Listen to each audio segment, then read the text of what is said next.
ज़िंदगी के सफ़र में गुज़र जाते हैं जो मुकाम, वो फिर नहीं आते, वो फिर नहीं आते। अहंकार जब सिर चढ़कर बोलता है तो किसी भी इंसान की ज़िंदगी को बर्बाद कर देता है। उसी पर आधारित एक छोटी सी कहानी है। सड़क किनारे वो बूढ़ा भिखारी ज़मीन पर आधी फटी चादर बिछाकर भीख मांगा करता था ताकि अपने लिए भोजन का इंतज़ाम कर सके, और शाम को वह किसी कोने में जाकर भीख में मिले सिक्के तो कभी कभी नोटों को भी गिनता। फिर अपने ठौर लौटते समय वह किसी भोजनालय से अपने लिए खाना बनवाता ताकि उसे अपने स्थान पर आराम से बैठकर खा सके। उसका कोई घर नहीं था, लेकिन वह सीमेंट का पाइप जो किसी खाली मैदान में पड़ा था उसके लिए किसी घर के कमरे से कम नहीं था। सीमेंट का वो पाइप 8 फीट लंबा और 3 फीट चौड़ा था। बूढ़ा उसके अंदर बैठकर खाना खाता और सो भी जाता। रात काटने और आराम के लिए यह पाइप बूढ़े को किसी एक अच्छे आलीशान घर जैसा आनंद देता था। शाम को जब बूढ़ा आदमी अपने पाइप जैसे घर के पास आता, वहीं घूम रहे 2 कुत्ते उसे देखकर दुम हिलाते हुए उसके पीछे आकर अपना लाड दिखाते। बूढ़ा उन दोनों के ऊपर प्यार भरा हाथ फेरता। पाइप के अंदर बैठकर वह अपने खाने की पन्नी खोलता और उसमें से 2-2 रोटियां निकालकर दोनों कुत्तों को भी देता, जो उसकी अनुपस्थिति में उसके पाइप की रखवाली भी करते। बाकी खाना वह खुद खा जाता और उसका रोज़ का नियम था कि वह 4 रोटियां ज़्यादा लाता ताकि उन कुत्तों को खाना दे सके। बूढ़े ने पाइप के दोनों छोर पर 2 फटे हुए बोरे टांग रखे थे, जिससे ठंडी हवा पाइप के अंदर आ ना सके। खाने के बाद वो बूढ़ा आदमी पाइप में लेटकर आराम करता और कुत्ते पाइप के बाहर बैठकर उसकी रखवाली करते। जब कभी रात में कुत्तों को ठंड लगती, वो भी पाइप के अंदर आकर बैठ जाते। सुबह होते ही वह उठकर थोड़ी दूर पर बने सुलभ परिसर में जाकर वहाँ से नित्य क्रिया आदि से निवृत्त होकर वापस आ जाता और जो गीले कपड़े वहाँ धोता उन्हें पाइप के ऊपर बिछाकर सुखाता। उसके पास कुछ ज़्यादा सामान नहीं था, सिर्फ 4 जोड़ी कपड़े, 2 कंबल, 2 चादर, थोड़े बहुत टूटे फूटे बर्तन और 1 बाल्टी और एक बड़ा सा बोरा, जिसमें वो अपना सारा सामान समेट कर रखता था। सुबह किसी होटल में वह चाय पीता, थोड़ा बहुत नाश्ता करता और फिर रोज़ की तरह किसी सड़क के किनारे बैठकर भीख मांगता। लेकिन आज कुछ ज़्यादा ही ठंड थी। चारों तरफ कोहरा छाया हुआ था। दूर दूर तक धुएं जैसा सफ़ेद नज़ारा नज़र आ रहा था। कोई वस्तु साफ दिखाई नहीं दे रही थी। जब बूढ़ा सुबह आंख मलते हुए उठा, उसने पाइप से वो बोरी को हटाकर देखा तो कोहरा दिख रहा था। उस दिन पाइप के अंदर रहना ही उसने ठीक समझा। उसको ख्याल आया, आज तो सभी लोग अपने अपने घरों में ही होंगे, हीटर जला रहे होंगे, लकड़ी ताप रहे होंगे, और मैं बाहर निकलकर क्या करूँगा? और मैं बूढ़ा इंसान इतनी ठंड को सहन भी नहीं कर पाऊँगा। मैं भी यहाँ लकड़ियाँ जला लेता हूँ और अपने को गर्म कर लेता हूँ, नहीं तो ज़रूर इस ठंड की भेंट चढ़ जाऊँगा। मेरा आगे पीछे तो कोई है नहीं जो मेरे बीमार पड़ने पर मेरी सेवा करे। यह सोचकर वह आग तापने बैठ गया। उसने कुछ लकड़ियाँ पाइप के पीछे से निकाली और छोटी सी बोतल से थोड़ा सा मिट्टी का तेल छिड़ककर उसमें आग लगा दी। धीरे धीरे लकड़ियों ने आग पकड़ ली और वो हाथ तापने लगा। कुछ देर के बाद उसे चाय पीने की ललक हुई। इस ठंड में होटल तक जाना उसे बड़ा कठिन महसूस हो रहा था। आग के पास से उठकर उसको कहीं भी जाने की इच्छा नहीं थी, लेकिन चाय की ललक महसूस करते हुए उसे अपने जीवन के गुजरे हुए दिन याद आने लगे। हाँ, वो दिन जब उसकी नई नई शादी हुई थी और उसकी पत्नी बिस्तर पर ही उसके लिए चाय लेकर आती थी। उसके विवाह को 2 माह का समय हुआ था और उसे उस दिन की याद आने लगी जब उसका रिश्ता टूटने की शुरुआत हुई थी। सुनो, आज तुम मुझे 5 बजे तैयार मिलना। मेरे एक दोस्त की सगाई है। इसी आदमी ने अपनी नई नवेली पत्नी से कहा था, क्योंकि मेरे दोस्त ने निमंत्रण दिया है और कहा है कि भाभी जी को ज़रूर ज़रूर लाना। मेरे सारे दोस्त भी इस सगाई में आ रहे हैं, इसलिए तुम ज़रा अच्छे से तैयार होना। और सुनो, पाँव को थोड़ा संभल कर ही रखना। किसी को ये पता ना चले कि तुम्हारा एक पाँव दूसरे से छोटा है। यह हिदायत देते हुए वो ऑफिस की तरफ जाने लगा और फिर उसने मुड़कर कहा, ठीक समय पे तैयार रहना। वह एक निजी कंपनी में काम करता था। उसका वेतन भी ठीक ठाक था, जिससे घर का गुजारा अच्छे से चल जाता था। उसकी पत्नी माधुरी ज़्यादा पढ़ी लिखी तो नहीं थी और ना ही ज़्यादा देखने में सुंदर थी, लेकिन उसकी सादगी और उसके काम करने का तौर तरीका और घर के कामों की निपुणता ने उसको उसकी तरफ आकर्षित किया था। लेकिन उसका एक पैर दूसरे से छोटा था, जिसके कारण वो थोड़ा लचक कर चलती थी। और जब वह उसे देखने गया था, उस समय उसके पाँव की लचक को वो समझ नहीं पाया और वह इस रिश्ते के लिए राजी हो गया था। वह जब शाम को घर आया तो उसकी पत्नी नई नवेली दुल्हन की तरह तैयार थी। उसने लाल रंग की बनारसी साड़ी पहन रखी थी। उसका दुल्हन जैसा दिखना स्वाभाविक था, क्योंकि उसकी शादी को चंद समय ही बीता था और उसको देखकर कोई भी नहीं कह सकता था कि इसके पैर में कमी है।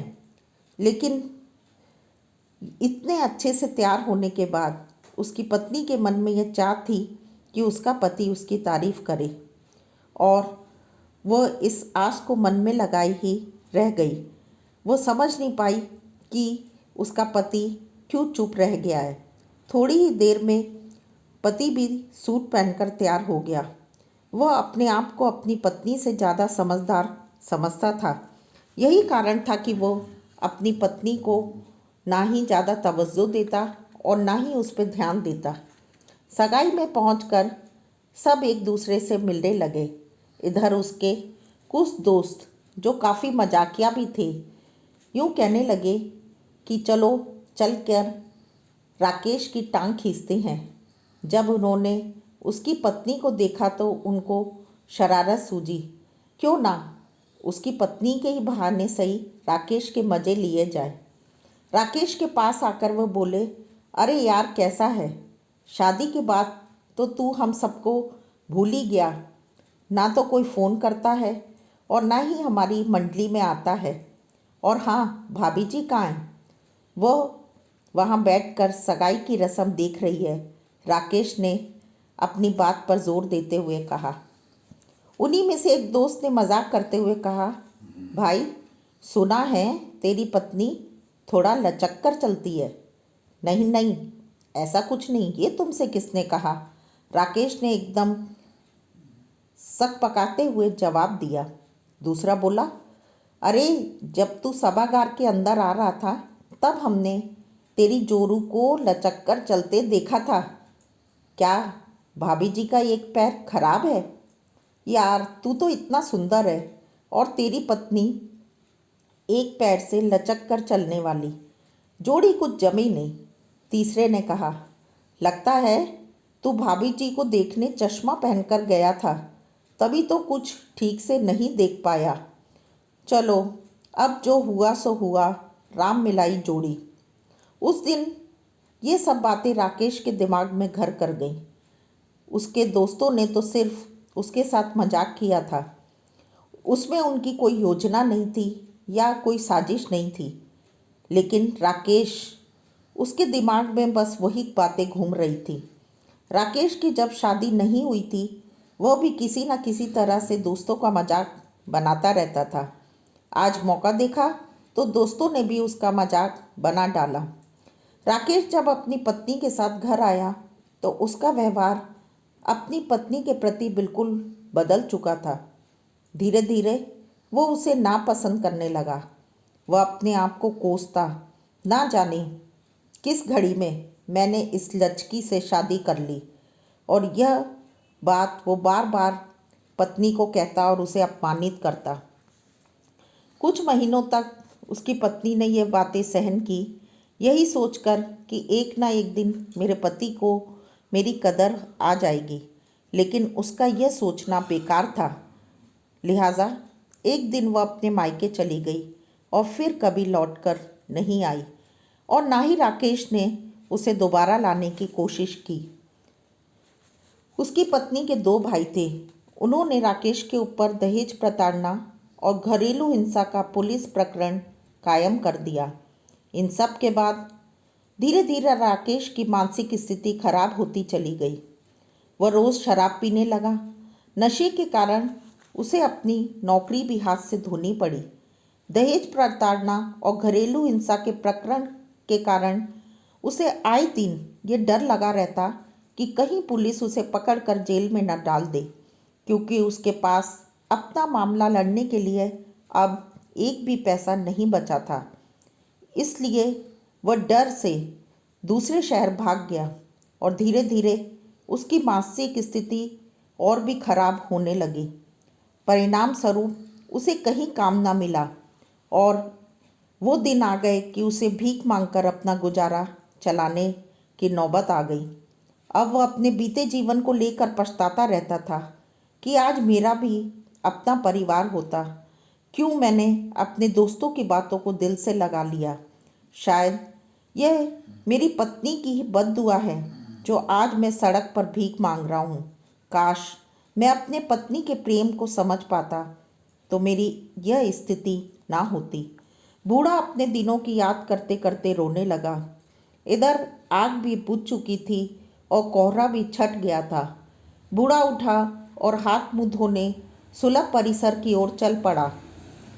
नित्य क्रिया से निवृत्त होने के बाद उसने पास के ही होटल में चाय पी और दोपहर का भोजन भी वो वहाँ से ही ले आया। आज उसकी इच्छा भीख मांगने की नहीं थी, क्योंकि ठंड कम नहीं हुई और आज पुरानी यादें रह रहकर उसके जहन में उमड़ने से उसका मन भर आया था। वह वापस अपने पाइप में आ गया। दोपहर का भोजन कर अपना टूटा फूटा रेडियो चलाकर सुनने लगा। शाम होते होते रात घिर आई। ठंड के कारण चांद भी दिखाई नहीं दे रहा था। बूढ़ा आदमी कंबल ओढ़कर सो गया। तभी अचानक किसी लड़की के चीखने की आवाज़ सुनाई दी। बूढ़ा झट से उठा, अपनी लाठी उठाई, पाइप से बाहर आया और उसने कुत्तों को आवाज़ लगाई। भूरा, कालू कुत्ते भी उसकी आवाज़ सुन पाइप के किसी कोने से बाहर आकर जोर जोर से भौंकने लगे। बूढ़ा थोड़ा आगे बढ़ा ही था तो देखा एक कार में 2 बदमाश किसी लड़की के साथ ज़बरदस्ती कर रहे हैं। इलाका सूना होने के कारण वे उसे यहाँ ले आए थे ताकि उन्हें यहाँ कोई देख नहीं पाए। बूढ़ा आदमी गाड़ी के पास गया और उसके साथ कुत्ते भी थे। उसने गाड़ी के कांच पे जोर से डंडा मारा। डंडा पड़ते ही गाड़ी का कांच टूट गया और कुत्तों ने भी जोर जोर से भौंकना शुरू कर दिया। डर के मारे बदमाश लड़की को वहीं छोड़कर और कार लेकर भाग गए। बूढ़े ने उस लड़की को उठाया। लड़की ने कहा, बाबा अगर आज आप यहाँ ना होते तो ना जाने मेरा क्या होता। बूढ़े आदमी ने उसे पाइप के अंदर बिठाया और बोला, बेटी तुम यहाँ कैसे, और वो दोनों बदमाश कौन थे? लड़की ने कहा, बाबा मैं सुबह वाली गाड़ी से यहाँ नौकरी के लिए इम्तिहान देने आई थी, लेकिन मुझे मेरा परीक्षा केंद्र नहीं मिल रहा था और ऊपर से मेरा बटुआ भी किसी ने चुरा लिया। तभी एक कार मेरे पास आकर रुकी जिसमें यही 2 लड़के सवार थे। उन्होंने मुझसे पूछा, मैडम आप कहाँ जाएंगी, आप बहुत परेशान दिख रही हैं। वे देखने में बहुत शरीफ लग रहे थे, इसलिए उनसे बात करने में मुझे भी कोई संकोच नहीं हुआ। मुझे परीक्षा केंद्र में पहुंचने में देरी हो रही थी और मेरे पास पैसे भी नहीं थे जिससे मैं कोई गाड़ी पकड़कर वहां तक पहुंच जाऊं। उन्होंने मुझे मदद का आश्वासन देकर कार में बिठा लिया और मुझे सही समय से परीक्षा केंद्र छोड़ भी दिया। लेकिन जब मेरी परीक्षा समाप्त हुई तो वे बाहर मेरा इंतज़ार करते हुए मिले और मैंने भी उन्हें मदद के लिए धन्यवाद दिया। उन्होंने मुझसे कहा, अब आप कैसे जाओगी, इसलिए हम आपको लेने आए हैं। चलो, हम आपको रेलवे स्टेशन तक छोड़ देते हैं और आपका टिकट भी दिलवा देंगे। क्योंकि उन्होंने मेरा विश्वास जीत लिया था, इसलिए मैं दोबारा उनकी कार में बैठ गई। तभी एक लड़के ने मुझे पानी की बोतल दी। मुझे प्यास भी लगी थी और वह पानी पीते ही मुझे नशा सा आने लगा और मैं अपना होश खो रही थी। तब मैंने अपने आप को यहाँ पाया। बाबा, अगर आज आप यहाँ ना होते तो ना जाने मेरा क्या होता। मेरी माँ ने सही कहा था कि अनजान शहर में किसी पर भी विश्वास मत करना। बूढ़े आदमी ने उससे कहा, बेटी, तुम घबराओ नहीं, आज तुम यहीं रुको। सुबह होते ही मैं तुम्हें रेलवे स्टेशन तक छोड़ आऊँगा। तुम बिल्कुल मत घबराओ। और बूढ़े ने कुछ लकड़ियाँ पाइप के पास जला दी और उस बेटी को पाइप के अंदर बिठा लिया ताकि उसे ठंड न लगे। और जब सुबह हुई तो बूढ़े आदमी ने उसे कुछ रुपए दिए जो उसने भीख मांगकर थोड़े थोड़े करके जोड़े थे। और उस आदमी ने उसको यहाँ तक कि स्टेशन भी छोड़ा और जाते समय उसने यही कहा कि बेटी, शायद इस काम को करके मैंने अपनी गलतियों की ईश्वर से भी माफ़ी मांग ली। अगर आज मैं अपने अहंकार को अपने दिल पर ना लेता तो मेरा भी अपना परिवार होता, लेकिन मैंने अपने ही हाथों अपना आशियाना उजाड़ दिया था। फ्रेंड्स, उम्मीद करती हूँ कि इस कहानी से आपको भी कुछ ना कुछ शिक्षा ज़रूर मिली होगी और आपको भी सीख कर अपने जीवन में सही निर्णय लेने की क्षमता प्राप्त होगी। मिलते हैं नेक्स्ट वीडियो में। Till then, bye bye. अपना और अपनों का ध्यान रखें, हमेशा खुश रहें और अपनी ज़िंदगी के फैसलों को सोच समझ के लें। Stay blessed, be happy, take care.